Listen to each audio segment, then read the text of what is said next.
Happy afternoon, wrestling fans. It is February 20th, and thank you for tuning in to Pro Wrestling History Radio Daily.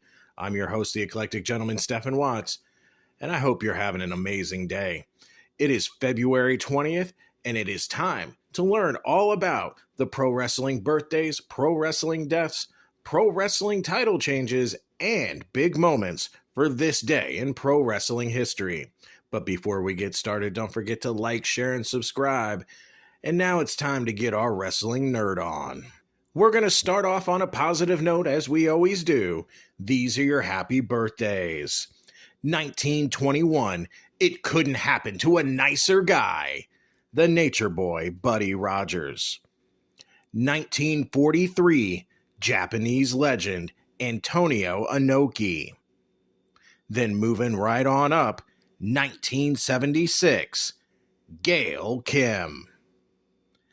Of course, on the flip side of that coin, are pro wrestling deaths for February 20th. 1975, Bobby Shane. Now, for those young viewers who don't know who Bobby Shane was, he was an NWA wrestler and at one time, one of the hottest heels going, challenging for the NWA title and so forth. And he was so over as a heel, but unfortunately died in a plane crash in 1975. 2013, Lucha legend Ciclone Negro.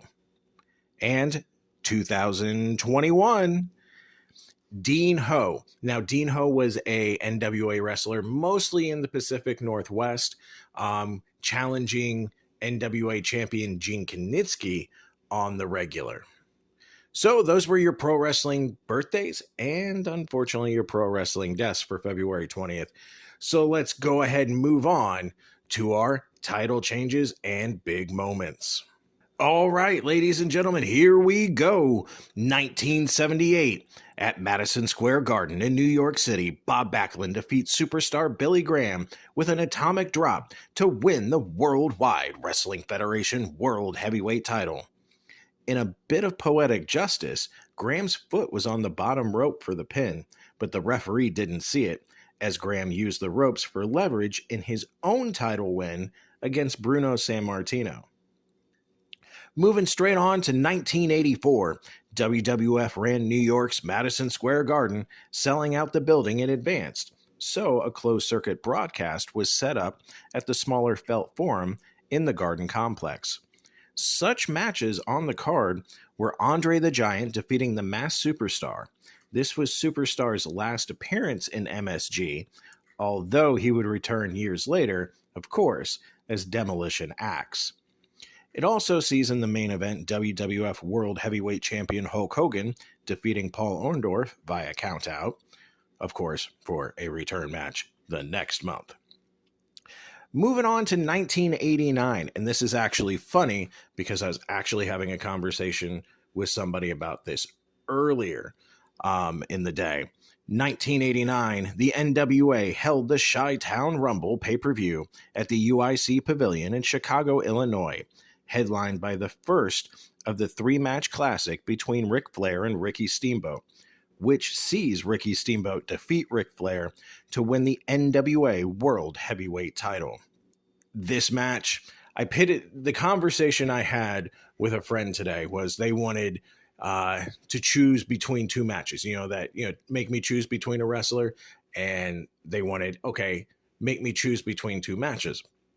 So I put up, Randy Savage and Ricky Steamboat, WrestleMania 3 versus Ric Flair and, Ricky Steamboat in the Chi-Town Rumble. And still waiting on their response. They were going back and watching both matches again. But tell me in the comments below which of those two matches that you guys actually prefer. All right. Sticking in 1989, the WWF ran Madison Square Garden. And matches on the card, the main event. Matches on the card. Big John Studd defeats Akeem by a countout. This was Studd's final MSG appearance. So a lot of final appearances in Madison Square Garden for WWF talent this day in pro wrestling history. The main event, to see WWF World Heavyweight Champion Randy Savage defeat Intercontinental Champion The Ultimate Warrior by a countout when Rick Rude attacked Warrior on the floor. Moving on to 1992, WWF Intercontinental Champion Rowdy Roddy Piper defeats WWF World Champion Ric Flair in a steel cage match in Niagara Falls in what? A non-title bout. Of course. Could you imagine in 92 Roddy being the world champion? Over Flair? I don't know. What do you think? How do you think that would have worked out? And would Roddy stayed face or would he have turned heel? Moving on to 1995, Sid Vicious returns to the national wrestling scene for the first time since the infamous hotel brawl with Arn Anderson in England. Scissor stabby stabby. Appearing on Monday Night Raw in Macomb, Georgia, as the new bodyguard for Shawn Michaels.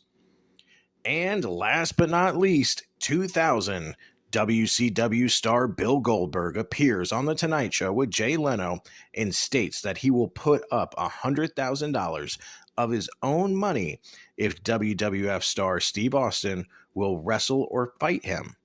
Goldberg says they can meet anywhere, even in a back alley.